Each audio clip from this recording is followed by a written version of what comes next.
Assalamualaikum, selamat pagi, salam sehat semuanya, dan tentunya harus tetap semangat belajarnya ya. Hari ini Ibu akan melanjutkan materi mengenai pembentukan muka bumi. Setelah kalian Ibu berikan video-video mengenai teori pembentukan bumi dan juga mengenai gambar mungkinnya pembentukan buminya, sekarang Ibu akan menjelaskan sedikit mengenai persebaran lempeng tektonik. Di dunia ini sangat luas. Nah, kira-kira ada 12 persebaran lempeng tektonik yang ada di muka bumi atau di dunia ini. Untuk Indonesia sendiri ada berapa lempeng, Bu? Indonesia ini terdiri dari 3 lempeng, sangat banyak ya. Nah, jadi ada 3. Yang pertama di bagian selatan ada lempeng Hindia atau lempeng Indo-Australia.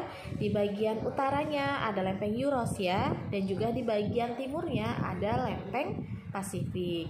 Jadi jangan heran kalau Indonesia ini sering terjadi bencana alam seperti tsunami contohnya ya. Karena memang sangat banyak lempeng di bawah kita yang saling bertumbukan, saling berjauhan, bergesekan, sehingga sangat banyak menyebabkan terjadinya bencana alam, entah itu gempa bahkan tsunami seperti itu.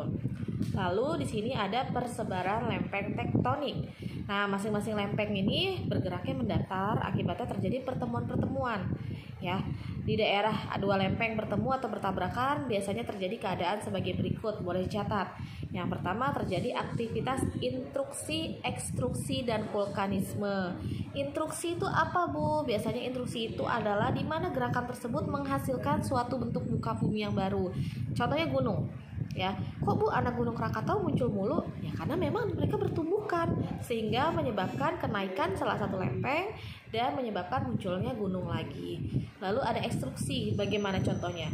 Misalnya kayak bergerak, bergesekan, tabrakan atau menjauh, ini bisa menyebabkan gempa. Gempa ini nantinya bisa menyebabkan banyak hal, salah satunya tsunami ya, karena Indonesia ini dikelilingi oleh laut, jadi sangat rentan untuk tsunami. Lalu apalagi Bu vulkanisme? Karena gesekan-gesekan ini, dapur magma yang ada di dalam gunung akhirnya terganggu dan mengakibatkan letusan gunung Merapi. Contohnya gini, misalnya ada gunung, ini kan gunung di sini ya, jadi dia ada di permukaan bumi terlihatnya, padahal dapurnya itu ada di dalamnya, gitu. Jadi untuk dapur magmanya bila terganggu bisa terjadi erupsi atau letusan gunung Merapi atau disebut aktivitas vulkanik. Lalu bisa juga untuk yang kedua ya, merupakan hiposentrum dalam dan dangkal. Kita bisa menentukan kedalaman atau kedangkalan suatu laut atau perairan. Yang ketiga, lempeng dasar samudra masuk di bawah lempeng benua. Terjadilah palung laut. Yang paling terkenal di muka bumi adalah Palung Mariana. Apa itu palung? Palung itu seperti jurang di dalam laut. Dia tajam. Silakan di searching Palung Mariana, kalian akan kaget mungkin melihat gambarnya karena ini sendiri takjub ya melihat Palung Mariana. Lalu yang keempat, tepi lempeng benua terjadi pegunungan atau deretan pulau-pulau yang bergunung api. Tadi yang Ibu sebutkan, kalau misalnya lempeng tersebut bergerak bertumbukan, maka nantinya bisa menyebabkan beberapa bentuk muka bumi yang baru, salah satunya gunung atau pegunungan. Yang kelima, terjadi tumpukan sedimen campuran atau batuan campuran atau disebut melange. Nah, di sini dimaksudkan adalah karena bergerak terus sehingga hasil atau apa yang ada dalam tanah ini naik. Nah, ini adalah beberapa sumber yang membentuk bebatuan nantinya. Gitu ya. Lalu dilanjutkan lagi.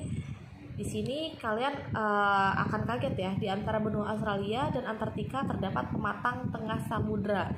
Nah, dia cuma melebar sekitar 6 sampai 7,5 cm tapi per tahun. Sekarang udah tahun berapa? Tentunya sudah sangat luas ya untuk pematangnya ini.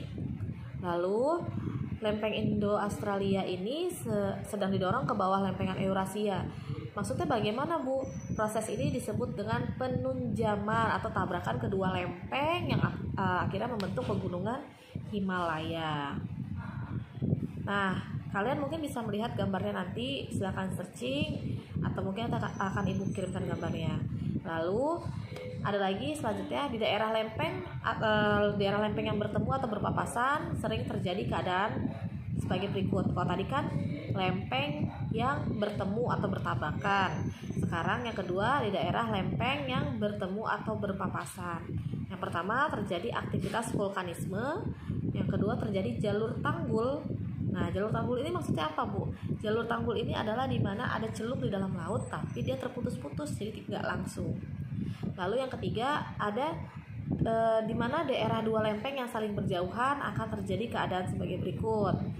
Yang pertama, pembentukan tanggul di dasar laut. Yang kedua, persebaran lempeng tektonik. Yang ketiga, benua Amerika bergerak menjauhi benua Afrika dan Eropa. Kok bisa? Padahal di peta mereka sebelahan kan. Tapi karena adanya pergerakan lempeng lama-lama geser. Nah, itu biasanya kalau kalian mau tahu simulasi pergerakannya bisa melihat dari globe. Lalu ada vulkanisme dasar laut, di mana ada letusan gunung berapi dari dalam dasar laut. Dan yang terakhir adalah aktivitas gempa di dasar laut. Itu ya. Jadi setelah materi ini, Ibu ingin memberikan kalian beberapa tugas. Antara lain adalah silahkan kalian cari wacana tentang gempa yang terjadi akibat aktivitas lempeng tektonik ya. Silahkan jelaskan terjadinya teori lempeng tektonik tersebut. Yang kedua, jelaskan akibat dari teori lempeng tektonik tersebut. Yang ketiga, jelaskan terjadinya gempa bumi yang berhubungan dengan lempeng tektonik itu. Yang keempat, mengapa gempa bumi itu terjadi di dalam laut sehingga menimbulkan gelombang tsunami. Yang kelima, silahkan laporannya dibuat dengan video. Seperti itu ya. Terima kasih, selamat belajar. Wassalamualaikum.